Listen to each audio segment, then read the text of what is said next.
Hello everyone. ఈరోజు వచ్చేసి tomato egg gravy curry తయారు చేస్తున్నాను అనమాట. వీకెండ్ స్పెషల్గా ఎక్కువ చేస్తానన్నమాట. దానికోసం అయితే ఫస్ట్ పాన్ పెట్టుకుని దానిలో ఆయిల్ అలాగే ఆనియన్ పచ్చిమిర్చి వేసుకుని కొంచెం ఫ్రై చేసుకోవాలి. ఈ ఆనియన్ పచ్చిమిర్చి అనేది నేను ముందే కట్ చేసి పెట్టుకున్నాను అనమాట.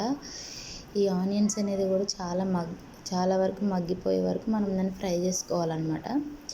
టమాటో ఎగ్ గ్రేవీ కర్రీ కదా, ఆనియన్స్ వేసారనుకున్నారు. ఎక్కువ ఆనియన్స్ అవసరం లేదని 1 or 2 ఆనియన్స్ సరిపోతుంది. టమాటోలు మాత్రమే ఎక్కువ యాడ్ చేసుకోవాలి. ఉల్లిపాయలు అనేది మగ్గిపోయిన తర్వాత మనం సాల్ట్ అనేది యాడ్ చేసుకుని ఈ ఆనియన్స్ మళ్ళీ కొద్దిసేపు ఫ్రై చేసుకోవాలన్నమాట. ఈ ఆనియన్స్ ఫ్రై అయ్యే విధానం బట్టి ఈ కర్రీకి అనేది చాలా టేస్ట్ బాగుంటుందన్నమాట. ఈ సాల్ట్ వేసేసుకున్న తర్వాత ఆనియన్స్ మంచిగా ఫ్రై చేసుకుంటూ కొంచెం పింకిష్ కలర్స్లోకి వచ్చేసేటట్టు మగ్గిపోతాయి. ఆయిల్ కూడా పైకి వచ్చేస్తుంది అనమాట. ఆ స్టేజ్లో మనం కొద్దిగా కారం అయితే యాడ్ చేసుకోవాలి.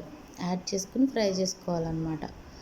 ఆ తర్వాత పసుపు అయితే యాడ్ చేసుకున్నాం మనం. పసుపు యాడ్ చేసుకున్న తర్వాత ఫ్రై అయిపోయాక కొద్దిగా టమాటాలని మనం ముందే కట్ చేసి పెట్టుకున్నాం. టమాటాలని నేను టమాటో ఎగ్ గ్రేవీ కర్రీ అన్నాను కదా, దానికోసం అయితే 4 or 5 టమాటోస్ తీసుకుని కట్ చేసుకుని పీసెస్ లాగా ఆ పసుపు ఉప్పు వేసిన ఆనియన్ గ్రేవీలో ఈ టమాటాలు అయితే మిక్స్ చేసుకోవాలి. ఇవి దగ్గర పడి మెత్తబడి టమాటాలు గ్రేవీ కన్సిస్టెన్సీ వచ్చే వరకు మనం ఆ టమాటాలంతా బాగా మగ్గే వరకు మనం మీడియం ఫ్లేమ్లో ఉంచుకుంటూ కర్రీని అనేది తిప్పుకుంటూ ఉండాలన్నమాట. టమాటాలో వాటర్ వచ్చేసి ఉప్పు పసుపు వేసాం కాబట్టి అవంతా సాఫ్ట్గా అయ్యి మంచి గ్రేవీ స్ట్రక్చర్ వస్తుందన్నమాట.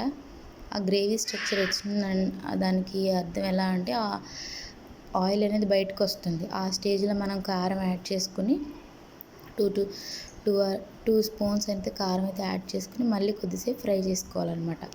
ఇప్పుడు కారం వేసిన తర్వాత నేను ఆల్రెడీ బాయిల్ చేసుకున్న ఎగ్స్ని పీల్ చేసుకుని పక్కన పెట్టుకున్నాను. ఆ ఎగ్స్ని అయితే ఈ స్టేజ్లో వేసేసేయాలన్నమాట.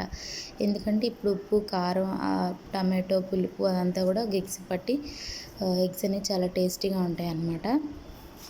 ఇలా నూనె తేలే వరకు కర్రీ అనేది మనం రెడీ చేసుకుని లాస్ట్లో అయితే నేను చెప్పాను కదా, ధనియాలు వెల్లుల్లిపాయి 2 లవంగాలు ఒక ఇంచు చెక్క వేసి నేను ఎప్పటికప్పుడు పౌడర్ అనేది స్టోర్ చేసుకుంటాను. అదే పౌడర్ని నేను యాడ్ చేస్తున్నాను అనమాట. ఈ కర్రీకి ఇదే టేస్ట్. నా వీడియో నచ్చిందా? Please subscribe.